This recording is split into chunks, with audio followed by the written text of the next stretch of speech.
Just 3 weeks away from the start of Arsenal's Premier League campaign, the question now is, where exactly do Arsenal go from here? So let's find out if Arsenal are closing in to the signing of Oleksandr Zinchenko, what's happening with Lucas Paqueta, and who is the wide forward that Arsenal are exploring. Join me today in a special episode of the Transfers FC, as I am joined by the reliable Ben Jacobs.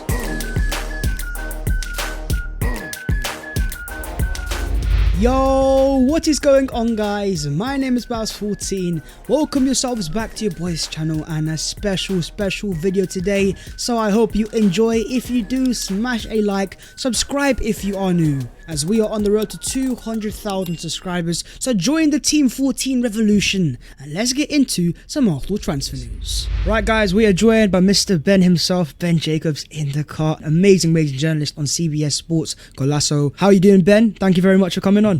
I'm good, absolute pleasure. I always enjoy talking Arsenal. And happy birthday as well for yesterday. Thank you, man. Thank you very much. We're recovering, but I think hopefully some Arsenal transfer news can help the hangover. Right, we're going to start off with a transfer that's really caught recently in terms of social media, and that's Lucas Paqueta. Talk to me about Paqueta, and where does this come from and how genuine is this interest? Well, I think the interest is genuine, that's for sure, but there's been no direct offer yet placed to Lyon. And the thing to understand is that Arsenal are trying to find that type of attacking midfielder or versatile number 10 or wide creative player that can come in and play at number 10, even potentially as a false 9 as well. And this is why so many names are being mentioned. And from all the possibilities, they're probably only going to nail down one. So a lot of people say, well, is it Paqueta or Tielemans? And could it be that they come in for both? And I think the answer to that is probably just one. And this is therefore a key stage of the window. And what managers like Mikel Arteta do is they use this part of pre-season to kind of finalise their decisions rather than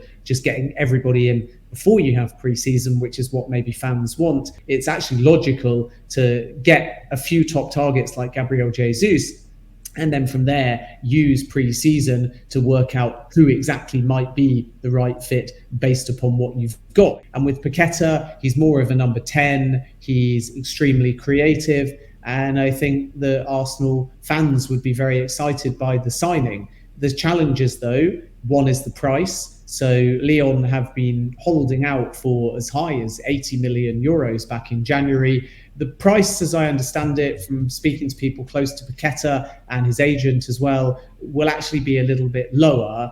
But there's a power battle to consider here at Lyon, which is really important.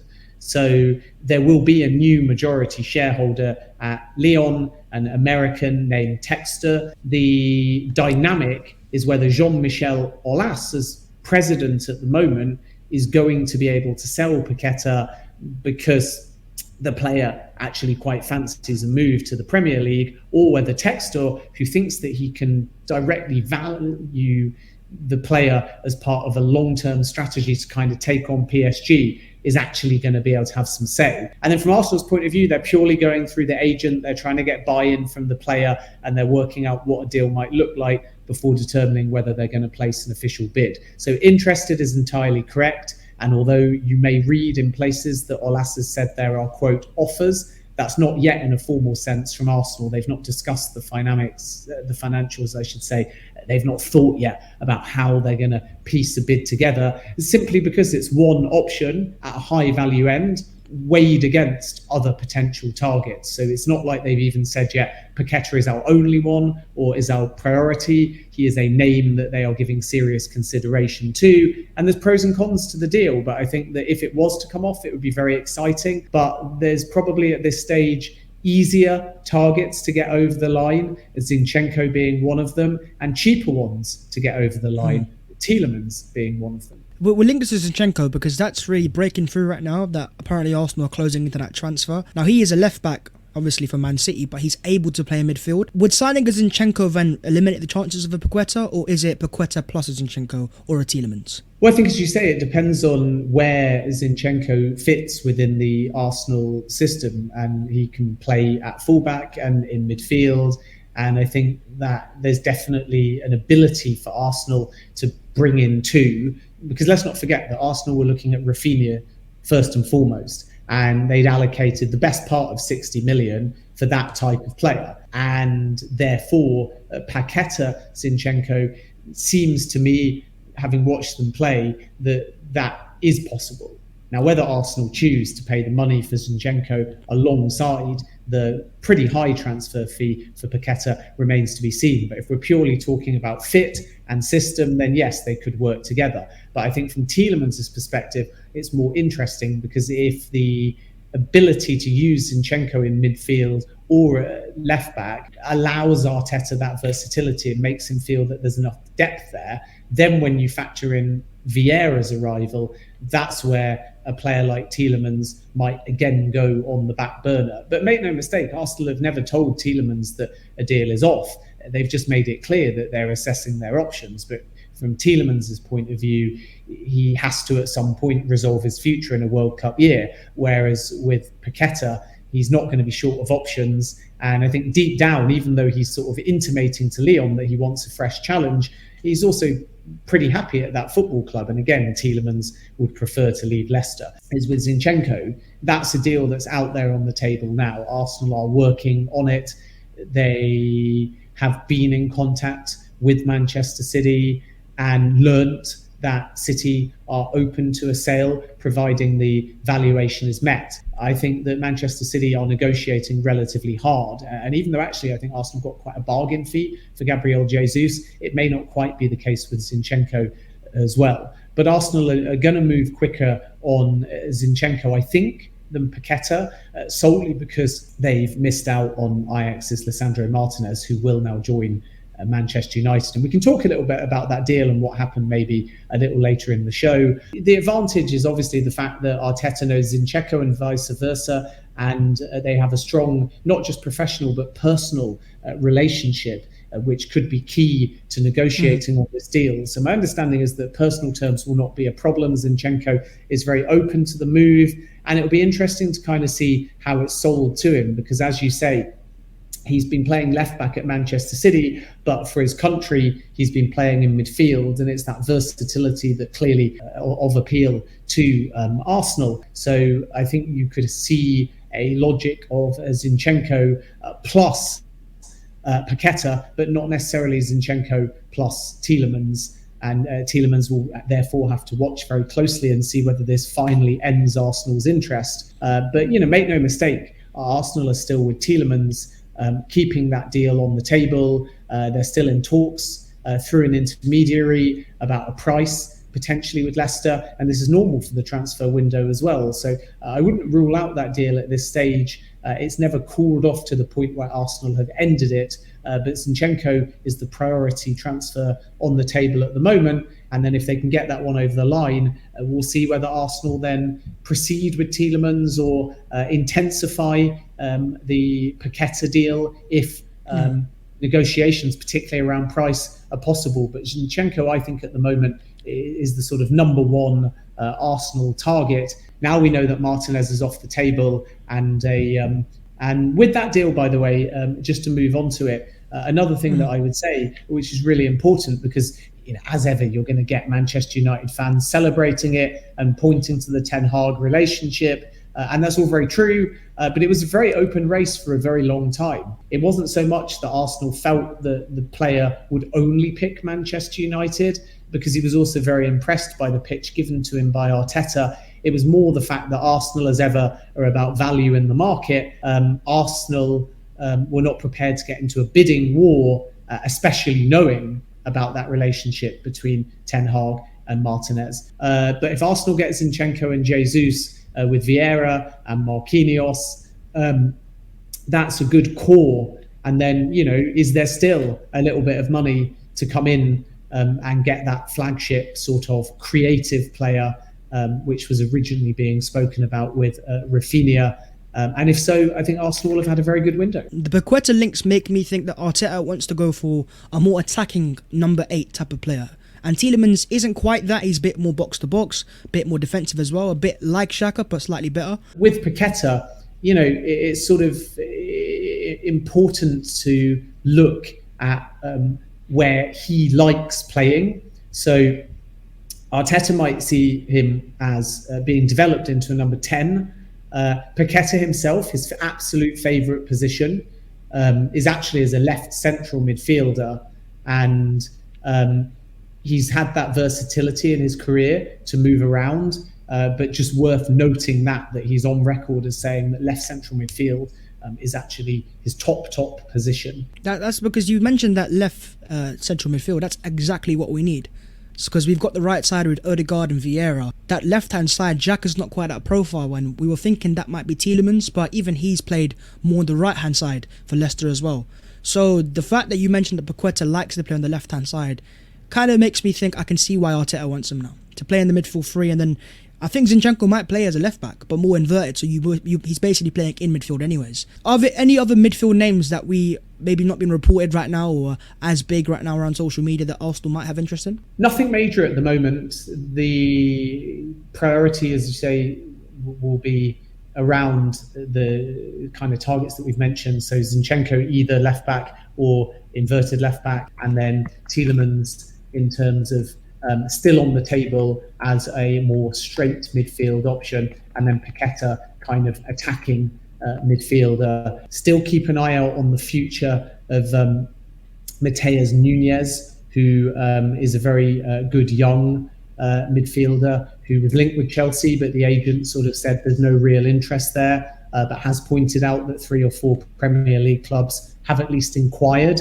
It's not my understanding that Arsenal have done anything yet, or he is seriously on Arsenal's radar, so I certainly don't want to put that as a headline directly to Arsenal, but it does look like there will be some inquiries in for that kind of player who's a bit more technically gifted and has good pace. Needs a bit more development to get up to kind of Premier League pace, in my opinion. But, the other thing to factor in all of this as well, if he plays regularly over time, is Vieira, who, from a defensive midfielder point of view, does have that in his armoury, because unlike Tielemans, he can just play in more straight central midfield and offer if needed. And Vieira, from seeing a lot of him, is that kind of player that can really dig deep and defend deeper if he needs to.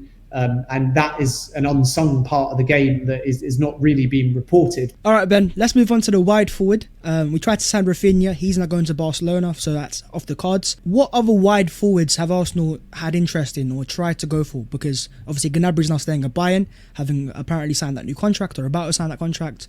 Who's the other wide targets that Arsenal have? Yeah, there's not actually that many on the list at the moment. I think Rafinha was somebody born out of opportunity because it was clear that he was available in the market. Gnabry was somebody that Arsenal historically inquired about, but as the window progressed, they never really took it anywhere. And Chelsea had inquired too, but Bayern were always hopeful of getting that renewal, and that will now be signed kind of within the next 48 hours. So there's not too many others that I'm aware of really on the list at the moment.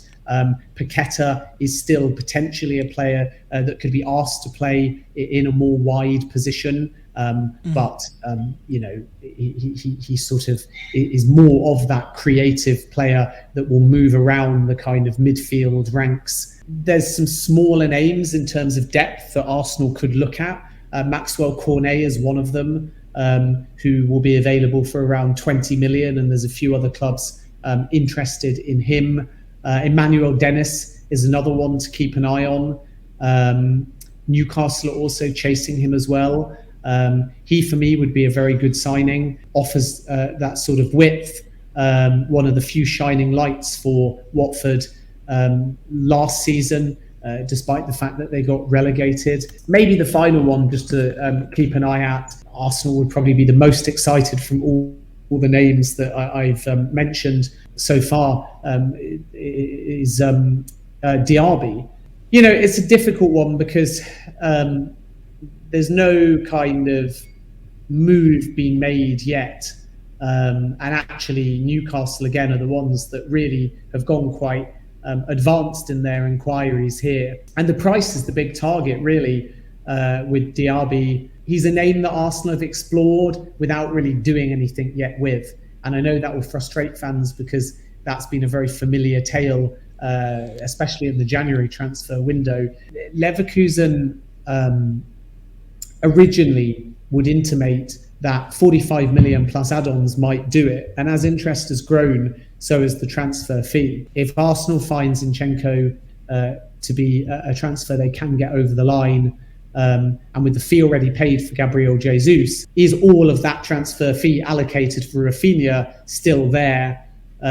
And can it be put on Diaby, or has some of it then been spent on other players? So nothing particularly advanced with Diaby, other than it being really clear that Arteta admires him. But I think of the wide players mentioned, it's again a little bit like Paqueta and Tielemans. One's a very high-end option, one's a very cheap option. And players like Dennis and Cornet are going to be budget, whereas I think Diaby, if any progress over the coming days and weeks is made, is going to be a player who the Arsenal fan base could really take on board. But there's nothing to suggest at this stage that one will happen. But it's one to watch. But Leverkusen won't be easy in terms of negotiating with. So I think the final thing we talk about is centre-backs. We're going to start off with the left centre-back. That seemed to have might have been Martinez, but obviously he's gone to Old Trafford now. So I've heard some reports linking us to Levi Colwill of Chelsea, who looks to be available as well. Are there any left centre-backs or centre-backs in general that Arsenal are looking at? I think the first thing, which is a little bit alarming, I would have thought to Arsenal fans, is the reported interest in Gabriel from Juventus. And if I was an Arsenal fan, I would be looking at Gabriel as potentially a future Arsenal captain. And when you see that partnership with Ben White, the notion that he might leave will be quite upsetting to many. Juventus haven't yet agreed a deal with Bayern for De Ligt, but they're still working on that. And they obviously didn't get Koulibaly, so they could turn their attention to Gabriel. It's one to watch, and whether Arsenal would even entertain an offer is another factor to that deal. So all still ifs and buts at the moment.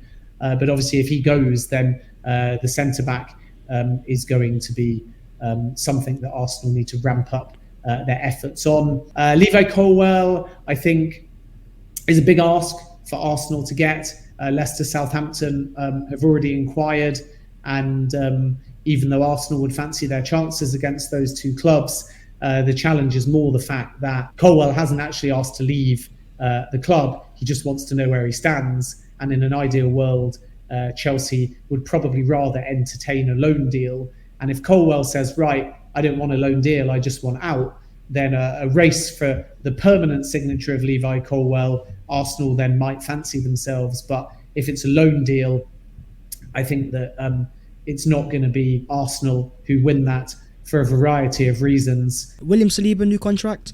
Is that something that's happening or close?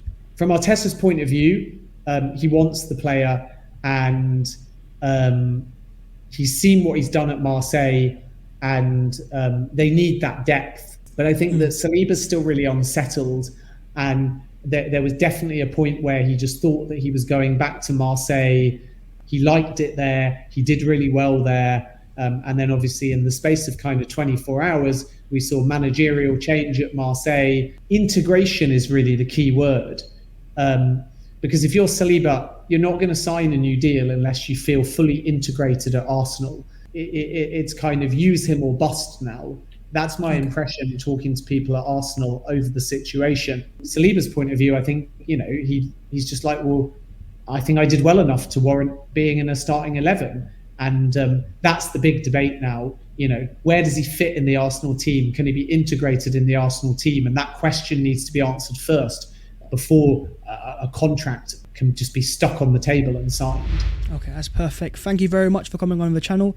I'm sure all the people would love to follow you on your Twitter. Are you on Instagram as well? Yeah, I am Ben David Jacobs. It's a mixture of photos from work and dog photos. It's not really for transfer news, but feel free to follow me. Sure, I'll put all the links down below in the description. And thank you very much for coming on the channel. And yeah, let's see what Arsenal do. There you guys have it. So hopefully you guys did enjoy that. Smash a like if you did. Subscribe if you are new. Make sure to follow your boy on all of the social social medias and keep an eye out as the winner for the brand new Arsenal home kit will soon be announced. But that was today's special episode of the Transfers FC. A shout out to Ben Jacobs, and Arsenal Football Club are closing into a signing, advancing negotiations, and Oleksandr Zinchenko might soon be a gunner. Let's wait and see, and until then, take care of yourselves, keep smiling, and in a bit.